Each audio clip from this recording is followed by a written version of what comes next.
I am SK Saifuddin Rahman, a responsible teacher of Aegis Mission. First of all, thank you so much for showing me an opportunity to how can we solve the math easily, which it becomes a toughest subject among the maximum students. I will give the applaud my President sir of this Aegis Mission, Mr. Fazlur Rahman sir, and the Secretary Alimuddin sir, and also the Accountant sir, Samad sir. I will give the thank you from core of my heart, SIO Foundation, who organized the beautiful program like this type. And I also applaud my audience sitting here, seniors and juniors, and those who are listening to my speech. Thank you so much once again. Before I start my speech, I want to apologize from my Almighty Allah and all of the seniors for my mistakes on their speech during this time. Next, I am going to speak some math, how we can solve and how we can get our fear of this program, of these subjects, that's math. আমি এটা বলতে চাইলাম যে mathematics একটা এমন subject যেটা আমাদের মধ্যে একটা ভীতির অন্যতম কারণ। অনেক বড় ভয় লাগে আমাদের ম্যাথামেটিক্স, ওরে বাবা এই একটা ব্যাপার।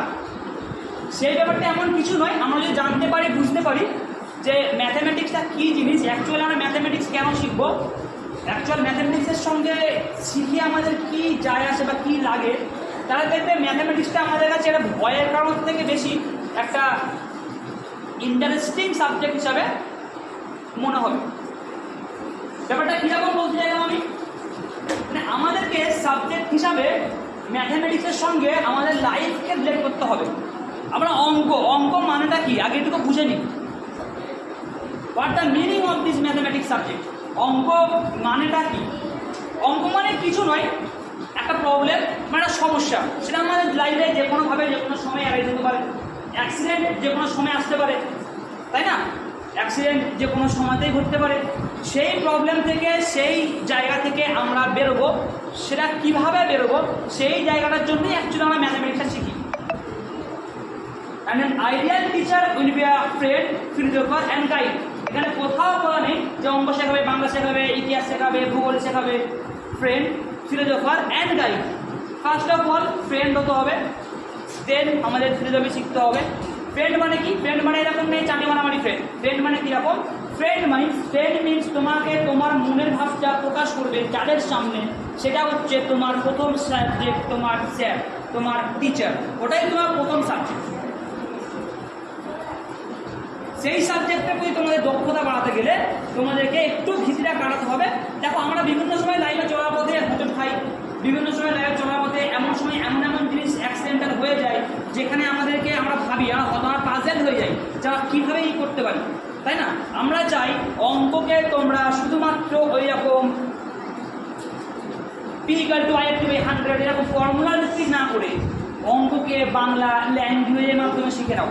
ল্যাঙ্গুয়েজ আমার জীবন চলার যে ভাষা, সেই মিডিয়াম হিসেবে তুমি শিখে যাও। যেমন দেখো, আমি তোমাকে একটা সিম্পল এক্সাম্পল দিয়ে বোঝাতে পারি।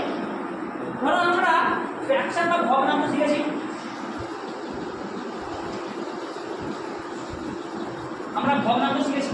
ভগ্নাংশ মানে আমরা কী জেনেছি? দেখো সিম্পল, আমরা 1-এ শিখেছি, 2-এ শিখেছি, 3-তে শিখেছি। টাইম আমার কাছে অনেক কম, পরে যদি কোনো দিন আরও ভালো করে সুযোগ পাই ডেফিনেটলি আরও অনেক বিস্তারিত জিনিস বলবো। এই ভগ্নাংশ আমরা কী শিখেছি? একটা ছিল প্রকৃত ভগ্নাংশ, একদম বাংলা ভাষায় শিখছি আমরা। দেখো একটা ছিল কি? অপ্রকৃত ভগ্নাংশ। আর একটা আমরা কী শিখেছিলাম? মিশ্র ভগ্নাংশ। এটা মেশানো মেলানো, ওটাই মিশ্র। এখন সবাই মেলামেশা ওটাই ভালো বোঝে আর, ঠিক আছে? যাই হোক, ওটা পরে কথা বলছি। এখন এই প্রকৃত ভগ্নাংশকে আমরা কেন প্রকৃত বলবো এই নিয়ে আমরা তো জানি না, আমরা শিখে ফেলেছি, প্রবন্ধ আমরা শিখে ফেলেছি। এখন যদি এই গল্পগুলোকে যদি আমরা বাংলা ভাষায় বুঝতাম যে প্রকৃত মানে কি রিয়েল, যেটা এক্সিস্ট করে, যদি এরকমভাবে বুঝতাম তাহলে দেখতে প্রকৃত ভগ্নাংশটা তোমাদের মাথায় কখনো যেতই না, একদম মাথায় খেতে যেত আর তোমাদের ভয়টাও লাগতো না। এর জন্য তোমাদের কী চাই? এর জন্য তোমাদের ভালো করে শুনতে হবে। A good scholar should be a good listener at first. একটা ভালো ছাত্র সবসময় একজন ভালো শ্রোতা হতে হবে। তুমি যদি শ্রোতা ভালো হতে না পারো তুমি কখনোই তুমি শিখতে পারবে না, ঠিক আছে? দেখো ব্যাপারটা কীরকম হলো, আমরা জানি ভগ্নাংশ মানে কি লব বাই হর, মানে উপরটাকে আমরা লব বলি আর নিচেরটাকে আমরা হর বলি। ইংলিশ মিডিয়ামে বললে আমরা কী বলবো, নিউরোমিটার বাই ডিনোমিটার, ঠিক আছে? দেখো আমরা সব বাংলা সাথে আমরা বলে একটু শুরু করি। এখন দেখো প্রকৃত মানে কি, ধরো আমি একটা কোনো জিনিসকে 7 ভাগ করলাম, সেই 7 ভাগের আমি 1 ভাগ নিতে পারি। ধরো এই পেনটা আছে, এটা আমরা 7 ভাগে ভাগ করলাম, 1 ভাগ আমি নিতেই পারি, তাই না? এটা সম্ভব, এটা রিয়েল। আমি 2 ভাগ নিতে পারি, আমি 3 ভাগ নিতে পারি, আমি 4 ভাগ নিতে পারি, আমি 7 ভাগের মধ্যে 5 ভাগটা নিতে পারি, 7 ভাগের মধ্যে 6 ভাগটা কি নিতে পারি, 7 ভাগের মধ্যে কিন্তু আমি 7 ভাগটাও নিতে পারি। কি পারি না? পারি না? পারি। 7 ভাগের 7 ভাগটাও টোটালটাও কিন্তু নিতে পারি। নিতে পারি বলে নামটা রিয়েল, মানে এটার বাস্তব এক্সিস্টেন্স আছে। কিন্তু আমি তোমাকে যদি বলি যে এই পেনটাকে আমি 7 ভাগ করলাম, আমি নেব এখন 8 ভাগ, সম্ভব? সম্ভবই নয়, যার জন্য নাম হচ্ছে অপ্রকৃত। এখন দেখো আমি যদি শুধুমাত্র টার্মস দিয়ে যদি বুঝে নিতাম যে লবটা ছোট হবে হরটা বড় হবে, লবটা বড় হবে হরটা ছোট হবে তথাকথিত পদ্ধতিতে, তাহলে এটা তো আমাদের ভুলে যাওয়াটাই স্বাভাবিক। যদি আমি এইভাবে বুঝতাম যে আমাদের যে কোনো জিনিস, শুধু এটা বলে না, ধরো আমি অন্য কোনো জায়গায় বাঁশ কাটছি, একটা কুকুর কাটছি, একটা কিছু একটা জিনিস আমি করছি, সেখানে যদি রিয়েলটা বুঝতে পারতাম যে কোনটা রিয়েল আমাদের জন্য, কোনটা সত্যি সত্যি ঘটে, তাহলে আমাকে প্রকৃত ভগ্নাংশ মনে রাখার জন্য এক্সট্রা করে ওই লব বাই হর, ছোট বাই বড়, বড় বাই ছোট মনে রাখতে হতো না। এটাই হচ্ছে আমাদের ভয়ের কারণ যে আমরা শিখতে পারি না আমাদের বাস্তব জীবন দিয়ে। বোঝা গেলে কী বললাম? এখন দেখো আমি যদি এখান থেকেই গল্প করি একটুখানি, 7 বাই 7 মানে কি, মানে 7 ভাগের 7 ভাগই, মানে সবটাই নিয়ে নিয়েছি, যা ভাগ করেছিলাম আমি তার সবটাই নিয়ে নিয়েছি, ঠিক কি না? তার মানে কি 100% নিয়ে নিয়েছি। তাহলে এখান থেকে আমি পার্সেন্টেজে কখনো অ্যারেঞ্জ করতে পারতাম যে সমস্ত ভাগটা যদি নিয়ে নিই ওটাকে আমরা কী বলবো, 100%। কোনো কঠিন ব্যাপার নয়, একদম সহজ ব্যাপার ছিল, সব নিয়ে নিলাম মানে 100% নিয়ে নিলাম। আর দেখো যদি আমার কাটাকাটি আমি 7 বাই 7 কেটে কেটে 1 হয়, এর মানে কি 100% মানেই 1 অংশ। কি সুন্দর একটা ফ্র্যাকশনের সঙ্গে ভগ্নাংশের সঙ্গে আমরা শতকোণ একটা মেলবন্ধন, একটা ব্রিজকে সৃষ্টি করে দিলাম। দুর্ভাগ্যের বিষয় আমরা এই ব্রিজটাই সৃষ্টি করতে পারি না, যার জন্য আমাদের অঙ্কের প্রতি এত ভয় লাগে। দেখো একটা কিছু ট্রিক দেখতে, আমরা গুণ ভাগ সবাই করি, অনেক রকমভাবে করে যাই, তাই না? আমি যদি সহজ ভাষায় বুঝতে পারি তাহলে গুণটা আমরা থেকে আরও সহজ লাগবে। যেমন তাহলে তোমরা ছোটোবেলায় করেছো গুণটাকে,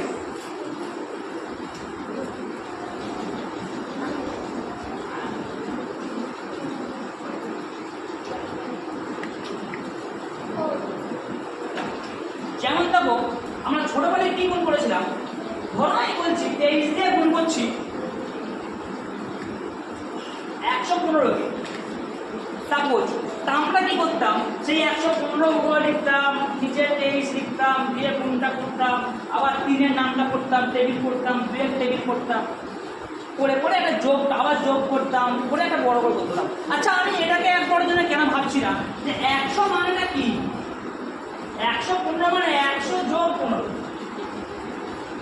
দেখো তো কত সহজে হয়ে যাচ্ছে, 100 যোগ 15 মানটা কি হয়ে গেল, দেখো সমান চিহ্ন লিখে দিলে আর 23 যদি 100 গুণ করলে হবে 2300, আবার 15টাকে আমি আবার লিখতে পারি 10 যোগ 5 মানে কত হলো 230, আবার 115। দেখো তো কত ইজি আমাদের অঙ্কগুলো হয়ে যাচ্ছে। দেখো 3 × 4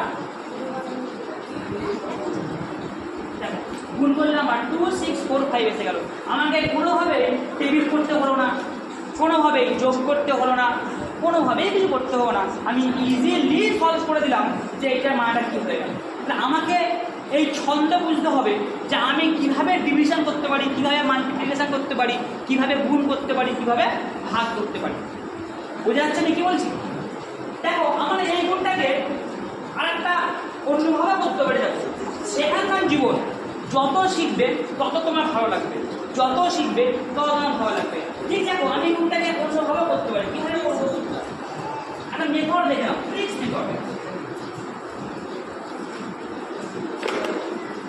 ধরো আমি বলছি একটা বড় ধরনের সংখ্যা,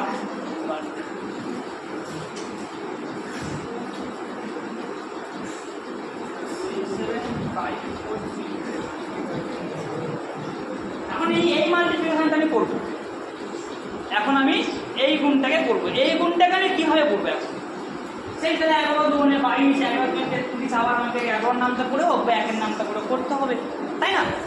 আমি দেখো এই গুণটাকে এতটা সহজের মধ্যে করে ফেলবো যে দেখতেই থাকবে। দেখো কি আসছে, প্রথমে এই 2 যেহেতু লাস্ট ডিজিটটা 1 আছে, দেখো কি ট্রিক্স আছে, একদম সিজি ট্রিক্স। যেহেতু লাস্ট ডিজিট কি আছে 1 আছে, তাহলে আমি 2 × 1 করে দেবো। কত আসবে এখানে লিখলাম, ঠিক আছে? দেন আমি কি করছি দেখো, এখন মজার জিনিস দেখে নাও। 3 × 1 করবো, পাশেরটা যোগ করবো, কত আসবে 5। দেন আমি করবো 4টা করে দেবো, 4 × 1 করে দেবো আর পাশেরটা যোগ করে দেবো। এইভাবে আমি 5 × 1, 7 × 1, 6 × 1, দেখো ভালো করে দেখো, 6 × 1 করবো আর পাশেরটাকে যোগ করে লিখবো। 4-এর জন্য 3 করেছিলাম, 5-এর জন্য 4 করবো, 7-এর জন্য 5 করবো, 6-এর জন্য 7 করতে হবে। আর কিছু নেই, মানে একবার 0 করে কোনো ব্যাপার, 0 × 1 প্লাস 6। দেখো এবার কি সুন্দর আমাদের সুন্দরভাবে গুণটা বেরোচ্ছে। দেখো 4 × 1 = 4 আর 3 7, 5 × 1 = 5 4 = 9, 7 × 7 5 = 12 2, হাতে একটা থাকবে, একটা এখানে যোগ করে দেবো, ঠিক আছে? 2টা লিখবো, কত হচ্ছে দেখো 6 × 1 = 6, 13 × 1 = 14, 14 4 লিখবো, একটা এখানে যোগ করে দেবো, 6 × 6 = 7। অ্যান্সারটা কি হয়ে গেল দেখো, বটম টু টপ করে দাও, 7 4 2 9 7 5, দ্যাটস ইউর আনসার। কত ইজি দেখো, কোনো নামটা করলাম না, কিছু করলাম না, আরামসে করে দিলাম। This is your tricks. পুরো শিখতে হয়, কিছুই ব্যাপার নয়, আর অনেক কিছু ব্যাপার। আমরা সেমভাবে যদি 12-তে করে দিতাম, এই 1-এর জায়গায় সব করার 2 দিয়ে গুণ করতাম, বা 2 + 1 একরকম হতো। যদি 13-তে করতাম, দেখো কত সুন্দর জিনিস। দেখো একদম ট্রিক্সে শিখে দিচ্ছি, আমার কোনো নামটা করতে হচ্ছে না, কিছু করতে হচ্ছে না। তখন এই 1-এর জায়গায় আমি করতাম, 3 দিয়ে গুণ করে দিতাম, আর তারপরে যা প্রসেস ছিল সবটা সেম হতো, ঠিক সেম আনসার মিলে। যেমন ধরেন আমি করে দেখাচ্ছি একটা,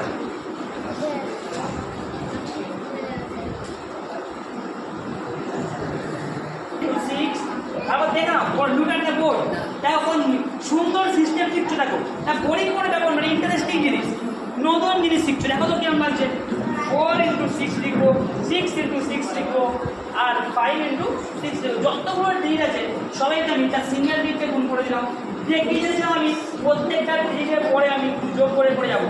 9 যখন লিখেছি 3 যোগ করবো, 4 যখন লিখেছি তখন 9 যোগ করবো, 6 যখন লিখেছি 4 যোগ করবো, এখানে যখন 5 লিখেছি তখন 6 যোগ করবো। আর এই 5টা ছেড়ে যাচ্ছে বলে সবসময় একটা 0 আমি নেবো, যদি 5টাও না ছাড়ে, ঠিক আছে? Process simple process.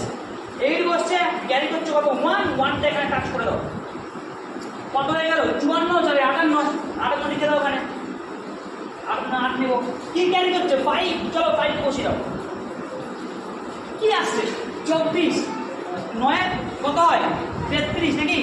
24 9 33, 33 5 38, 38 কি হচ্ছে 8 হচ্ছে। তো 3 ক্যারি করছে, 3 এখানে বসিয়ে দাও।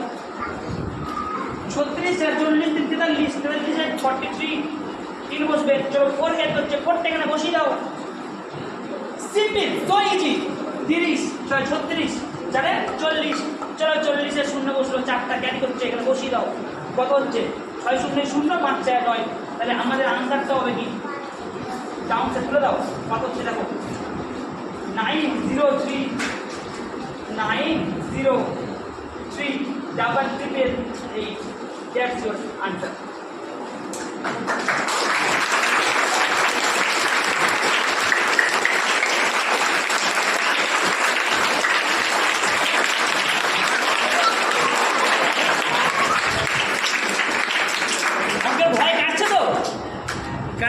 হচ্ছে তো ম্যাজিক। চলো আর তো শিখি, হ্যাঁ আর তো শিখি, দেখা যাক কি লাগে। অঙ্ক নিয়ে বলতে গেলে এখন সারাদিন বলতে হবে, এগুলো শেষই হবে না। ঠিক আছে, দেখা যাক আর কিছুক্ষণ টাইম আছে, কিছুক্ষণ টাইম মতো বলে আমি শেষ করে দেবো। ইনশাআল্লাহ যদি পরবর্তীকালে কখনো আবার যখন সুযোগ আছে আবার দেখাবো কিছু অঙ্কের খেলা, অঙ্কের ম্যাজিক। অঙ্কের ভয় নয়, অঙ্ক তোমার লাইফের একটা অঙ্গ। ঠিক আছে, চলো দেখা যাক।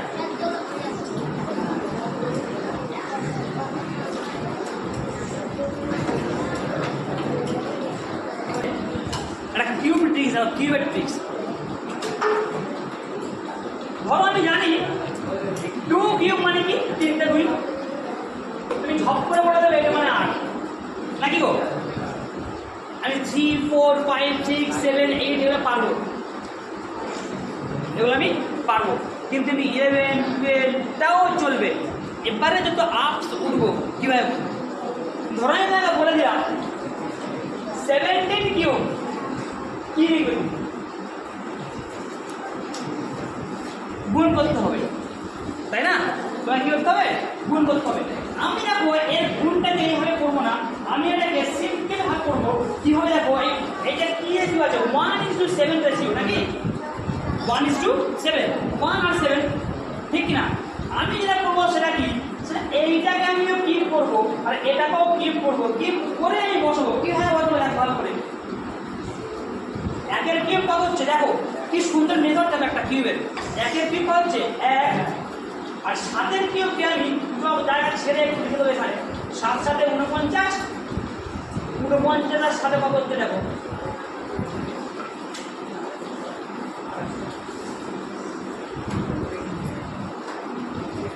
343। আমি শুধু একক ধরে অঙ্কটা লিখছি দেখো মানে, ঠিক আছে? কি লিখলাম? 343। এবার কি লিখছি দেখো না, আমি 7 যেহেতু 1:7 আছে এখানে আমি কি লিখবো 7 লিখবো, আর তারপরটা কি লিখবো 7 এর স্কয়ার 49 লিখবো। বুঝতে পারলে কি বললাম? মানে যা রেশিও থাকবে মাঝখানটায় তার যেহেতু 7 আছে তাই 7 লিখবো, তারপরে আমি 7 এর স্কয়ার লিখে দেবো, আর এখানটা লিখবো 343। ঠিক আছে, যেটা আমি 7 এর কিউব করে পেলাম। মানে শুধু ঘরের শুরুটা কিউব করবো, মাঝখানটায় যেহেতু 7 আর 7 লিখলাম, তারপরটা 7 এর স্কয়ার লিখলাম, লিখে এরকম একটা সুন্দর জায়গায় আমি সাজালাম। এবারে কি করবো দেখো, ঠিক ডবল করে দেবে। 7 এর ডবল কত হয় 14, 49 এর ডবল কত হয় 18। যে কোনো মেথডের ক্ষেত্রে খাটবে না, শুধু এইখানে করে নয়, আর তুমি যে কোনো এখানে নাম্বার পুট করবে এই রেশিওতে সেম রুলস হবে, সেম ভাবে নাম্বারটা করবে, সেম ভাবে মিলবে তোমার। কি বললাম? কিছু বললাম না, ডবল করেছিলাম। দেখো এখানে ইউনিট লিখবো আমি 3, হাতে কত দিচ্ছিল আমার 34। এই 34টাকে আমি অ্যাড করবো, এইখানে উপরে লেখো, উপরে অ্যাড করে দিচ্ছি। ঠিক আছে, কি আসছে দেখো এখানে 3 আসলো, অ্যাড করো 9 4 13,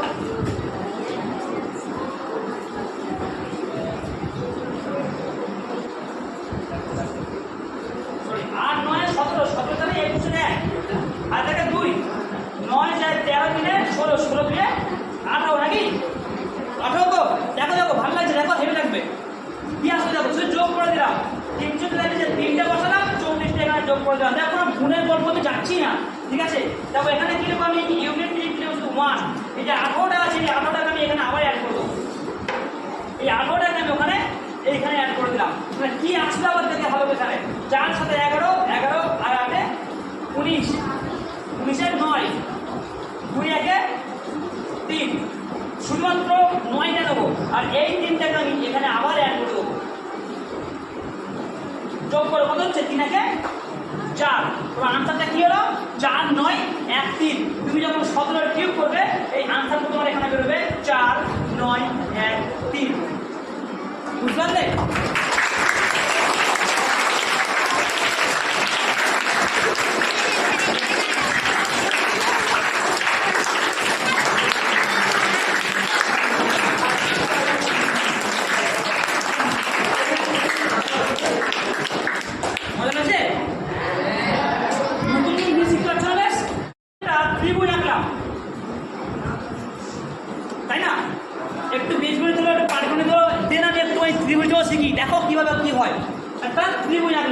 কড়া ত্রিভুজ একটা নাকি?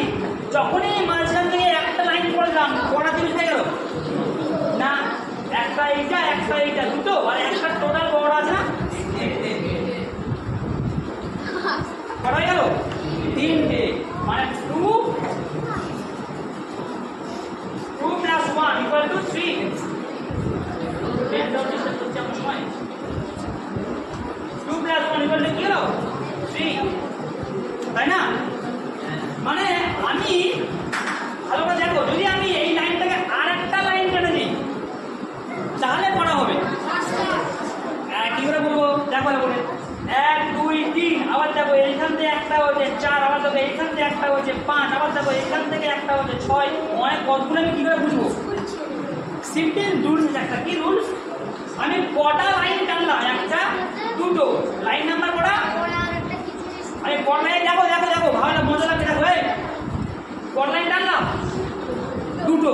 লাইন যখন দুটো টেনেছি এর পরের সংখ্যা দিয়ে গুণ করে 2 দিয়ে ভাগ করে দাও, কটা হবে? 2